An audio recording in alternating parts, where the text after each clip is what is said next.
Hello students, today's topic of discussion is living group. You will come across this living group whenever you will study the substitution reaction or the elimination reaction.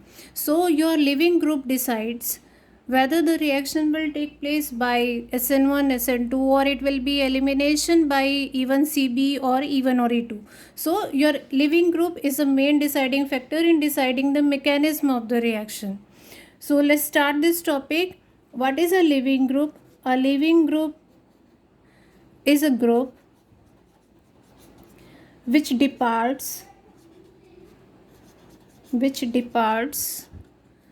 carrying electron pair with itself, which departs carrying electron pair with itself. What does it mean? Suppose you have a nucleophilic substitution reaction. It may be one, suppose we are taking SN2 reaction. So you have alkyl halide, you have a nucleophile here. What will happen? This is a living group here. When nucleophile, this is partial negative, it is partial positive, because this is a polar bond. Halide ions are more electronegative, so they will be partial negative, and carbon atom will be partial positive. When it attacks the carbon atom, nucleophile is negatively charged, it is positively charged. So when nucleophile attacks it, it leaves from here. So it is known as living group. So it is a group which departs with the electron pair with itself. So this bond pair will go with X, and what you will get is RNU plus X minus. So this is your living group. Now what factor decides whether the living group is good or not? We will discuss in a short while. Let's see in the elimination reaction also. What happens in an elimination reaction? You have an alkyl halide again. We have a base, we are treating it with a base. So what will a base do? Base will abstract the proton from here. This bond will shift here and X will leave from here. So this is the leaving group. So here you will get an alkene and leaving group leaves. Now more easily the leaving group leaves the system, more will be the rate of reaction. So your leaving group must be good for elimination as well as nucleophilic substitution reaction.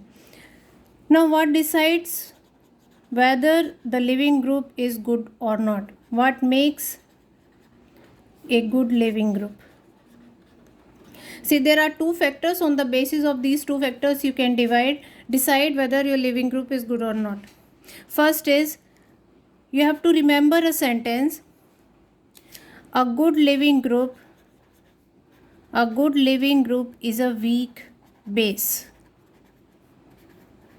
A good living group is a weak base. So decide the basicity order and then you can find out whether it is a weak or good base, good living group. Second factor is, more is the stability of the living group. More the stability of the living group,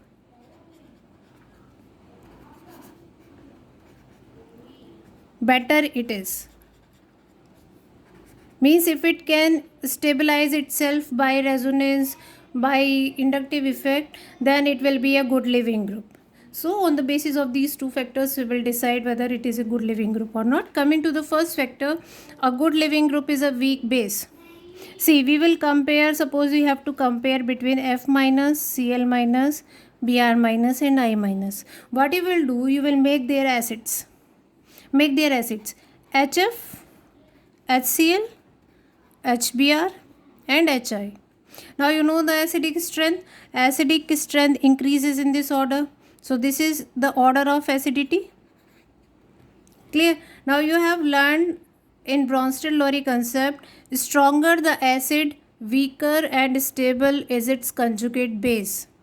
So if HI breaks up, it will form H plus and I minus. It is the strongest acid among these all.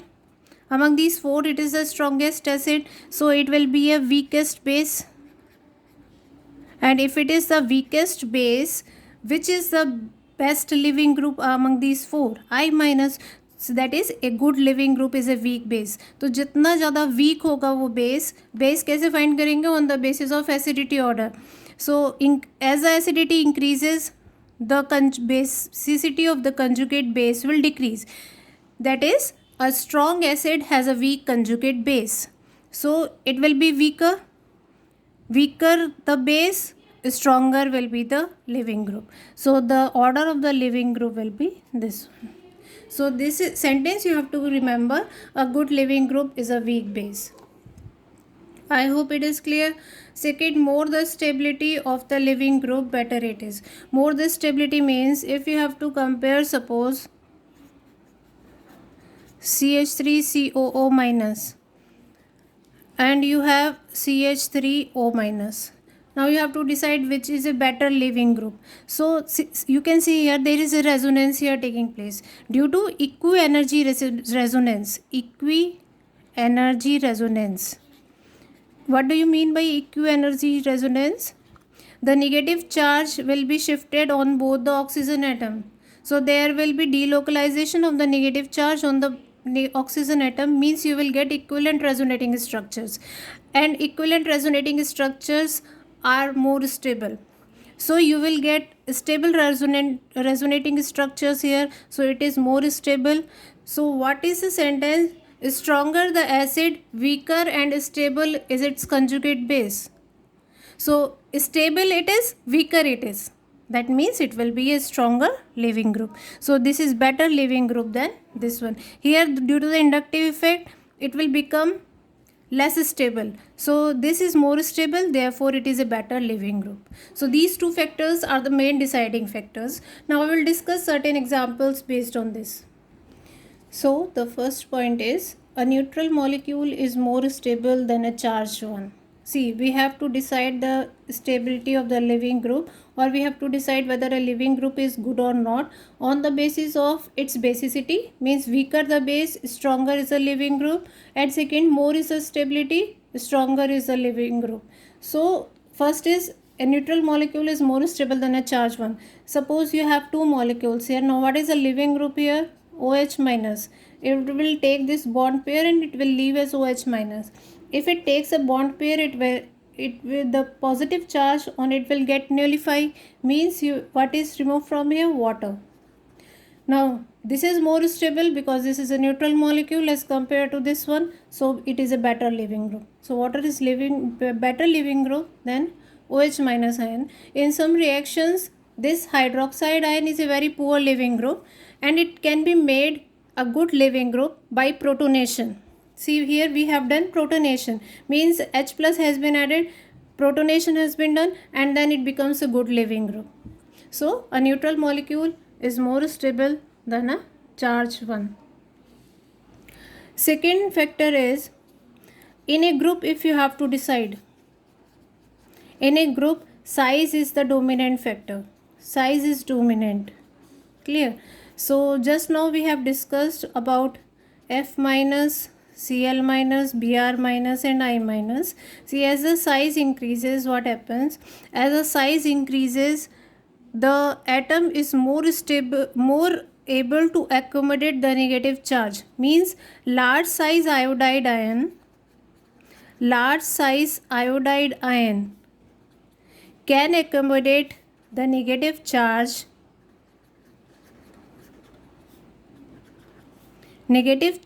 better than F minus, Cl minus or Br minus. So I minus is the best living group. So the ability to leave increases down the order group. So in a group, size is the dominant factor. As the size increases, the ability to accommodate the negative charge. See, it has large size, it can easily accommodate that negative charge. So it becomes more stable down the group. That means more stable means it becomes a better living group. Third is, in a period.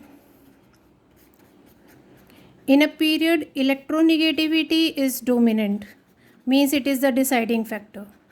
Electronegativity is the deciding factor. Example we will take, we have CH3 here, NH2, OH, These three we have taken. Now what will leave from here? CH3 minus. Clear? From here NH2 minus, and from here OH minus. Now in this order the electronegativity is increasing. As the electronegativity increases, the tendency to hold the electrons also increases, means the electrons will be held more tightly by oxygen as compared to nitrogen or carbon. So as the electronegativity increases, the tendency or the hold on the electrons increases, means it can hold the electrons easily. That means it becomes more stable. So the leaving ability increases in this order. So OH minus is a better leaving group than NH2 minus. NH2 minus is a better leaving group than CH3 minus. So this is in a period. Electronegativity is the dominant factor. Now last one is on the basis of resonance. Stabilization by resonance. More is the stability, better the leaving group is. So here if the leaving group is, this O will take the electrons, it will leave and it will get a phenoxide ion, O minus ion. Clear? In this case you will get a carboxylate ion, OCH3, the minus charge is here, and in this case you will get O minus S 2 oxygen and then CH3. So it is a sulfonate ion, it is carboxylate ion, and this is phenoxide ion. Now can you tell which one is more stable among these three? See, there will be delocalization here on the benzene ring, but this delocalization has non-equivalent resonating structures. So in this case you will get non-equivalent resonating structures because the negative charge is being delocalized on the carbon atoms, which is less electronegative than oxygen. तो delocalization क्या होगा, उतना strong नहीं होगा. So they will have non-equivalent resonating structures in which the negative charge is being delocalized on the two oxygen atom. It will have two equivalent resonating structures, and in this case this negative charge will be delocalized on three oxygen atoms, means there will be three equivalent resonating structures. Equivalent resonating structures are more stable than non-equivalent resonating structures, and more the number of resonating structures, more is the stability. So which will have maximum stability? This one, then this one, and then this one. So this is the order of the leaving group. So leaving group ability increases in this order. Sulfonates are super leaving groups. They are very good leaving groups. Now next factor is if in any reaction a gas is released. Suppose we have here OH2 plus and we are comparing with N2 plus.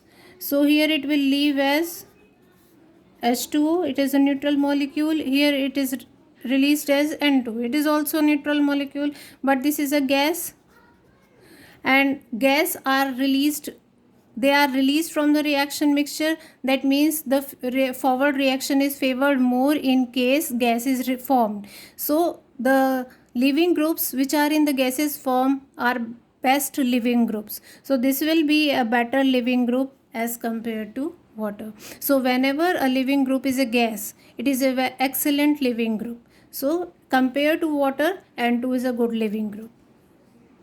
Now we have discussed all the points. You have to remember two things, that a weak base is a good leaving group. Second, more is the stability of the leaving group, better the leaving group ability it has. So these 2 points you have to remember. Now super leaving groups, they are categorized, all the leaving groups have been categorized into certain categories. Super leaving groups are excellent leaving groups, means example is sulfonates, ROSO R dash. So it will leave here and you will get a sulfonate ion, and it is a very good leaving group because there is a equi-energy resonance, three equivalent resonating structures are obtained.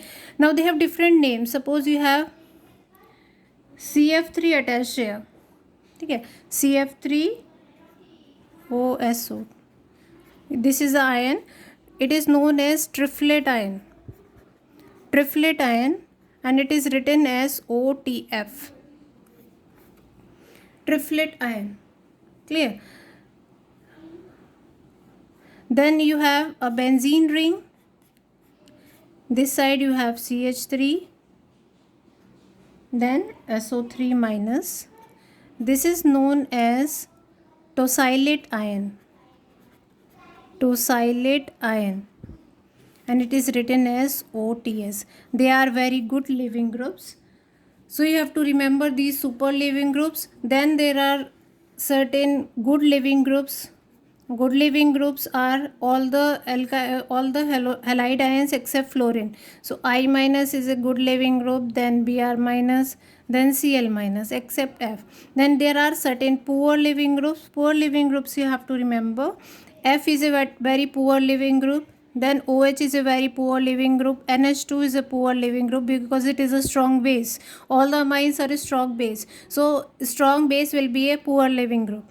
Then OR, it is a poor leaving group. Then NH3 plus, it is a poor leaving group. So these are the poor leaving groups and these are the super leaving groups. Good leaving groups, I minus, Br minus and Cl minus. So this all about the leaving groups. This is all required for you. So I hope you like the video. Thank you.